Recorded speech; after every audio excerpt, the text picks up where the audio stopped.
തെക്കൻകൂറിൻ്റെ ആദ്യത്തെ ആസ്ഥാനമായിരുന്ന വെന്നിമലയിൽ തലയുയർത്തി നിൽക്കുന്ന ഈ ക്ഷേത്രത്തിന് ഒട്ടനവധി ചരിത്ര കഥകൾ പറയുവാനുണ്ട്. കേരളീയ ക്ഷേത്ര വാസ്തുശാസ്ത്രമനുസരിച്ച് ഏറ്റവും വിസ്താരമുള്ള കൂത്തമ്പലം വെന്നിമലയിലാണത്രേ. നാലമ്പലത്തിനുള്ളിൽ വിശാലമായി കിടക്കുന്ന കൂത്തമ്പലം ചരിത്രം കൊണ്ടും പഴമ കൊണ്ടും പ്രൗഢസ്ഥാനത്ത് തന്നെയാണ്.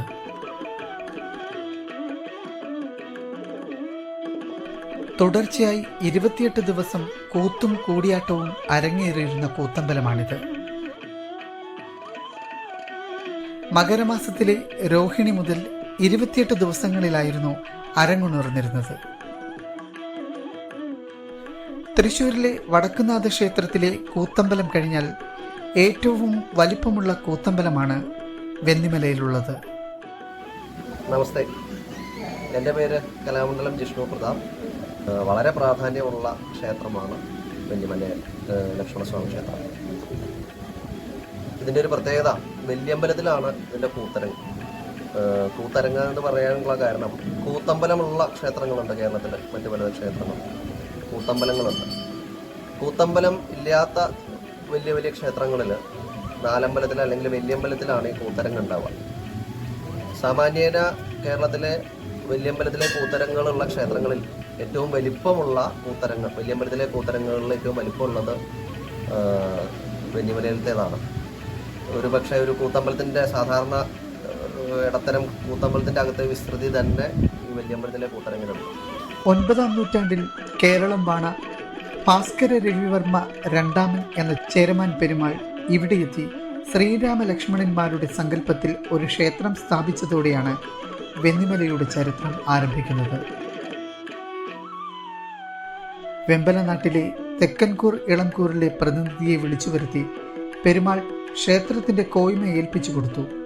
അന്നു മുതൽക്കേ കൂത്തും കൂടിയാട്ടവും ക്ഷേത്രത്തിൽ വളരെ പ്രാധാന്യത്തോടെ അവതരിപ്പിച്ചു പോന്നിരുന്നു.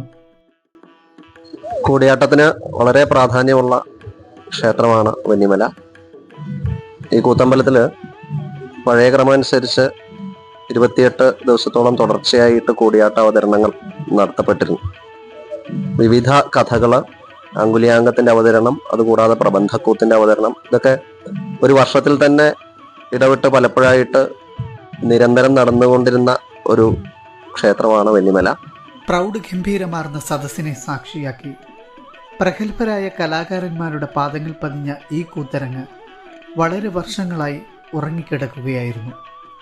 2023 ഫെബ്രുവരി മാസം 23-ാം തീയതിയാണ് കൂത്തരങ്ങ് അരനൂറ്റാണ്ടിന് ശേഷം വീണ്ടും സജീവമാകുന്നത്.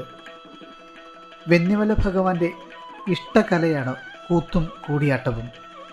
അതിനാൽ നിരവധി സവിശേഷതകളുണ്ട് ഇവിടെ ഈ കലാരൂപത്തിന്. കുറെ കാലമായിട്ട് ഇത് മുടങ്ങിക്കിടക്കുകയായിരുന്നു. നമുക്ക് 50 വർഷങ്ങൾക്ക് ശേഷം 2023 പുനരാരംഭിക്കാൻ സാധിച്ചു. വെന്നിമലയിലെ മിഴാവിന് മുതൽ ഒരു ചരിത്രം.